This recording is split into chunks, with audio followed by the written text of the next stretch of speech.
No.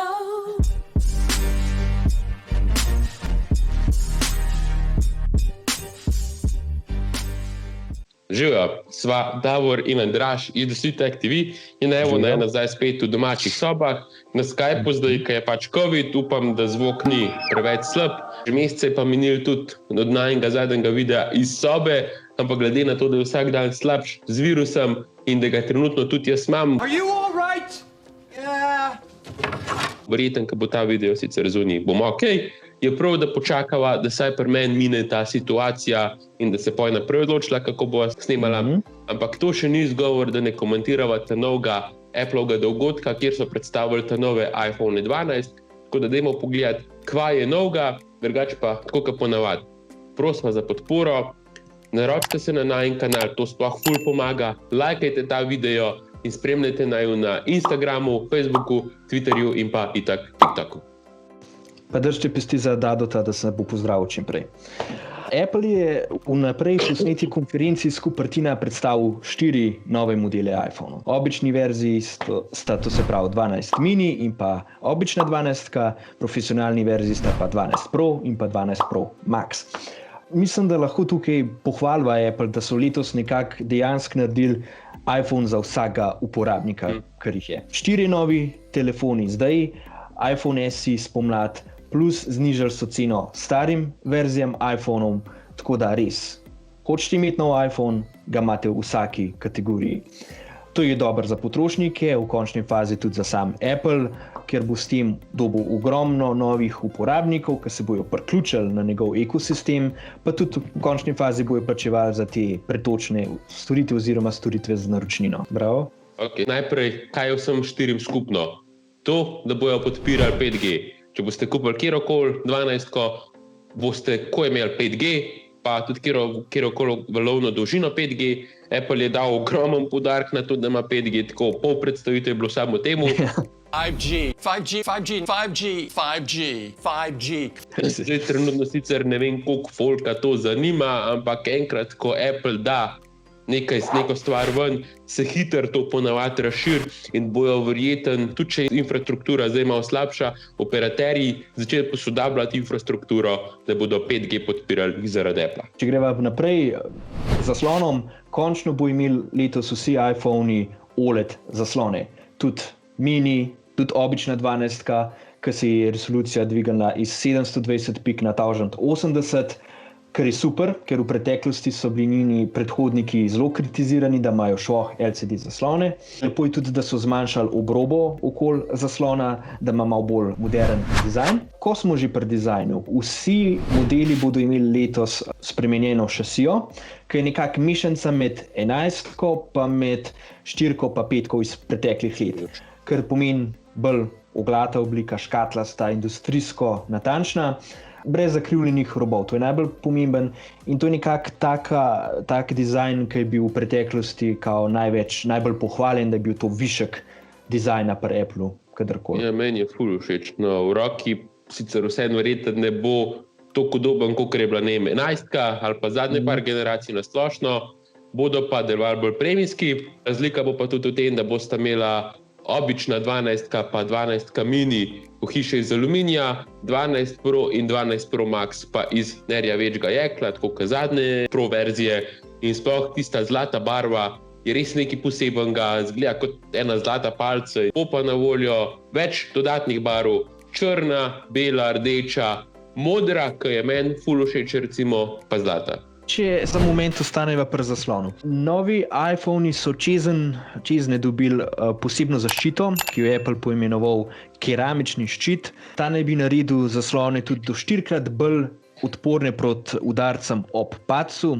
Apple tako trdi, treba bo počakati na teste, ker to se sliši zelo dobro, ker predober, ampak če je res, bo zelo fajn. Edino, ker midva upava, da bojo hkrati tudi bolj odporni proti praskam, ker Appleovi zasloni so znani po tem, da tudi počejo itak, ampak da se zelo radi hitro tudi spraskajo, tako da upeva. Zdaj pa če se z zaslona preselimo na hrbet, vsi iPhone-i bojo imeli okoli tuljave za brezžično polnjenje, nameščene magnete. Ta tehnologija se imenuje MagSafe, ampak zakaj sploh to? No, verjetno tisti, ki brezžično polnite telefone, veste, da je včasih težko telefon pravilno postaviti na brezžično polnilno postajo in da se ne začne polniti takoj. Tukaj bodo te magneti naredili, da se takoj Apple telefon poveže s polnilno postajo in na pravilno mesto da. To je ena stvar, ki bo zelo zanimiva, ampak bo pa treba imeti nujen MagSafe polnilc. Če gremo na notranjost, vse jabolčke bo poganjal čist nov 5-nanometrski čip A14 Bionic. Apple trdi, da ne bi bil ta 50% hitrejši od vseh ostalih čipov na trgu, kar midva verjameva, ampak to niti ni toliko bistveno. Čipi so že zdaj vsi zelo hitri. Bolj pomemben podatek, ki so ga zasledila, je to, da ne bi bil 30% bolj energetsko učinkovit kot iz lanskega leta in kjer je že lani Apple naredil res velik korak naprej pri vzdržljivosti baterij v svojih telefonih, smo lahko letos, mislim, da res navdušeni nad tem, da bo baterija res potencialno bolj vzdržljiva, kot je bila na lanskih modelih, tako da upava, da saj pri teh profesionalnih dveh modelih, da bo zdržala krepko v naslednji dan. Tako da res drživa pesti, da bo to. Oh, can you imagine? Še predzadnja stvar, ki je skupna vsem novim modelom. Noben od njih ne bo imel v škatli priloženih polnilcev oziroma adapterja za elektriko in pa slušalk. Apple trdi, da bo na ta način pomagal zmanjševati e-odpadke. To potezo upravičuje s tem, da imajo Appleovi kupci že od prej polnilce oziroma kable in s tem lahko polnijo pač tudi ta nov telefon, pa ne rabijo ta novih polnilcev. Ja, ne vem, no, mi da malo dvoma v to trditev. Valjda vsak e-odpadek manj je dober za okolje, itak se strinjava, ampak po drugi strani je Apple dal v škatlo polnilen kabel, ki gre iz Lightninga v USB-C, ne v navaden USB. Ja, in zakaj je to važno? Ker so pač edini iPhoni, ki so imeli do zdaj na polnilcu USB-C vhod, so lanskoletne 11-ke. Če bi bilo Apple pač res toliko do okolja, kot trdi, bi dal zraven polnilen kabel, ki bi mu na enem koncu USB-A vhod, ali pa bi pač počakal še naslednji let, da bi prodal ogromen 12, ki bi imeli polnilc z USB-C vhodom in bi pa recimo šele naslednji let nehal prodajati polnilce v škatli in takrat bi dal noter kabel, ki bi na eni strani imel USB-C vtič. Zavzel bi več uporabnikov. Kakorkoli, to zdaj itak nima veze, ker pač polnilca in slušalk v škatli ni več. Če boste hoteli jih imeti, boste mogli tven jih kupiti posebej. Imamo pa dobro novico, vsaj škatla bo zdaj tanjša, ker ne bo noter polnilca pa slušalk in dejansko so jo spremenili in dizajn. In zadnja stvar, ki jim je skupna, nobena od novih 12 ne bo imela 120 Hz osveževanja zaslona, nažalost. Tako da vsi, ki ste upali na to, nič ne bo. Apple pravi, da razlog tiči v tem, da povprečen uporabnik sploh ne opazi razlike med 60 Hz in 120 Hz. Po določenem cajtu tudi jaz recimo ne opazim več razlike, ampak če grem na 60 Hz, nazaj opazim. Če plačate že toliko veliko keša, pol bi mogli vsaj na 12 Pro in 12 Pro Max dati 120 Hz osveževanje, da je pač res profesionalen kao telefon. Če ne drugega zato, ker na ta način telefon daje občutek, da je še hitrejši. Mislim, si lahko predstavljaš, koliko hiter bi deloval iPhone 12 Pro Max z A14 Bionic čipom, ki bi imel 120 Hz osveževanje zaslona. To bi pač letel skozi. Če ste se nekako na tej točki vprašali, v čem je sploh razlika med modeli, če so si nekako vsi med sabo podobni in kjer ga priporočava, odgovor je naslednji. Res je zelo malo razlik med njimi. To je super, ker je dobro za vas, ker boste kupovali, ampak če gremo nekako samo na hitro skozi, iPhone 12 mini bo res mini. Njegova diagonala bo imela samo 13,7 cm, se mi zdi, stal bo pa verjetno tam okoli 800 €. Ta telefon bo res lušten, nekakve velikosti, kot iPhone SE ali pa tiste 8-ke in se ga bo komod dalo uporabljati z eno roko. Skeptična so sicer malo glede baterije, glede na to, da ima majhen dizajn, majhno šasijo. You need more space? Voila. Wow.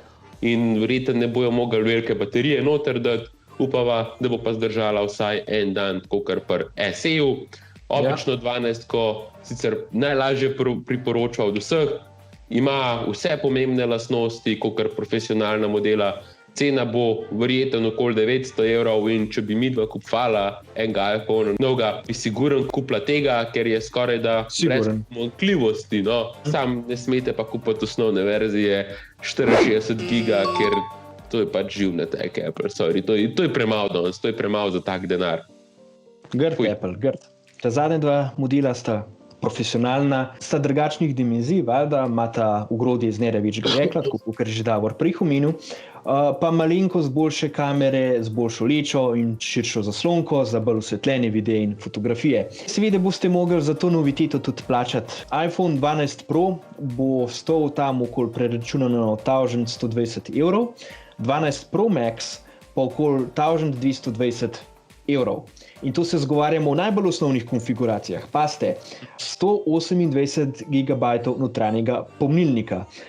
Če boste šli pač več od tega, boste še bolj plačali, to da vam bo jasen. Ta dva boste imela še tako imenovan LiDAR zaslon, tako kot je na iPad Projih, kar jim bo pomagal pri AR tehnologiji, to se pravi augmentirana realnost, pa pri boljših portretnih fotografijah, ker boste lažje globino ugotavljala.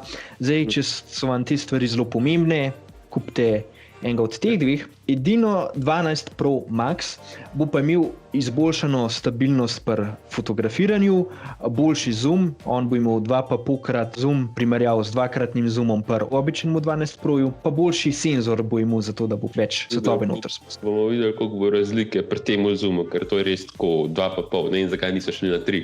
Ampak to ni 100. Ja. iPhone 12 Pro Max je v bistvu Appleova različica S20 Ultra ali pa Note 20 Ultra od Samsunga in je bolj namenjen tehnološkim entuziastom, kot smo recimo midva, ampak imajo pa več keša, kot pa midva. Ja, ali pa povedem drugače. Če ste nek navaden uporabnik, ki hoče imeti novega, dobrega, ne samo solidnega iPhona, dobrega, ubavite obično 12-ko. Čez glavo imate, res, skoraj vse lastnosti profesionalnih bratov.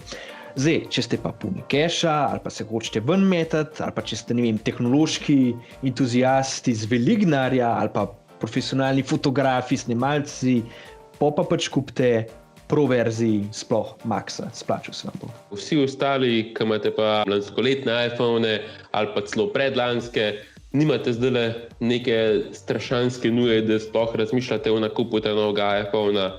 Se razen dizajna, pa malo boljših kamer, spet ni toliko velik razlik, ki bi opravičevale nakup novega iPhona, tako da lahko mogoče še kakšen let počakate. Tako. Ok, drugače pa to, no. Hvala za ogled.